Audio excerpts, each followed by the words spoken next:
అనకాపల్లి జిల్లా గోలుకొండ మండలం చోద్యం గ్రామంలో ఏళ్ల తరబడి సాగు చేసుకుంటున్న బంజరు భూములకు పట్టాలు పంపిణీ చేస్తామని నమ్మించి డబ్బులు వసూలు చేశారని బాధితులు ఆరోపించారు. అధికార పార్టీ నాయకులు పట్టాలు ఇప్పిస్తానని నమ్మించి ఒక్కో వ్యక్తి నుంచి సుమారు 1200 రూపాయల వరకు వసూలు చేశారని అంటున్నారు. ఈ మేరకు చోద్యం ఉప సర్పంచ్ వెంకటరమణ స్పందనలో కలెక్టర్కు ఫిర్యాదు చేశారు. చోద్యం గ్రామాన్ని ఆనుకొని 149 కుటుంబాలు 800 ఎకరాల వరకు బంజరు భూమిని సాగు చేసుకుంటూ జీవిస్తున్నారు. దీనిపై గతంలోనే పలుమార్లు పట్టాలు కావాలని అధికారుల చుట్టూ తిరిగినా ఫలితం లేకుండా పోయింది.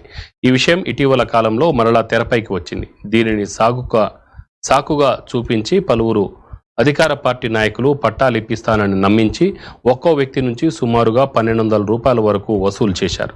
ఈ విధంగా 2 లక్షల వరకు వసూలు చేశారు. దీనిపై తక్షణమే అధికారులు స్పందించి తగిన విధంగా చర్యలు తీసుకోవాలని బాధితులు డిమాండ్ చేశారు.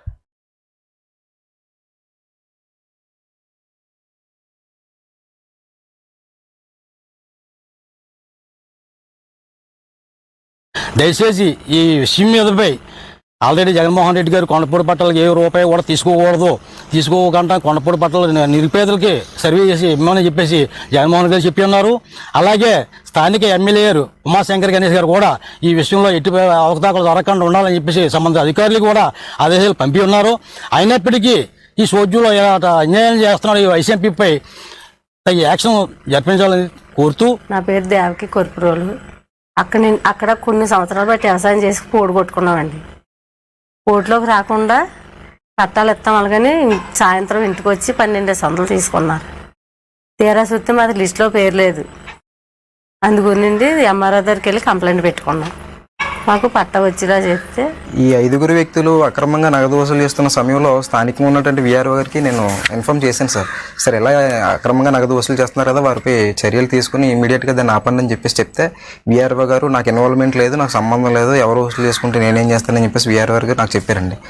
వీఆర్ఓ గారు చెప్పడమే కాకుండా స్థానికంగా ఉన్నటువంటి విఆర్ఏ ఒక ప్రోద్బలంతో వారి సహకారంతో ఇక్కడ కలెక్షన్ జరిగిందన్నది నా దగ్గర ఉన్న ఆధారాల ద్వారా నేను తెలుసుకున్నాను సార్. చాలామంది రైతులు నాకు చెప్పారు ఇక్కడ విఆర్ఏ గారు పంపిస్తేనే మేము ఇచ్చాం 1200 అని చెప్పేసి అన్నారండి.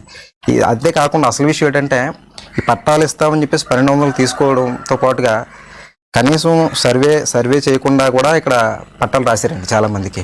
అన్నిటికన్నా ముఖ్యమైన విషయం ఏంటంటే ఈ 1200 తీసుకొని అసైన్మెంట్ కమిటీకి పంపించిన లిస్టులో కొంతమంది పేర్లు కూడా లేవండి. చాలామంది బాధిత రైతులు నా దగ్గరికి వచ్చి చెప్పారండి 1200 తీసుకున్నారో పట్టాలు కూడా ఇప్పించలేదని చెప్పేసి. కాబట్టి తక్షణమే ఈ విషయంపై విచారణ జరిపి అందరికీ న్యాయం చేయాలని, ఎవరైతే ఈ అక్రమ నగదు వసూలుకి పాల్పడ్డారో ఆ వ్యక్తులు మరియు సహకరించిన అధికారులపై తక్షణమే చర్యలు తీసుకొని న్యాయం చేయాలి.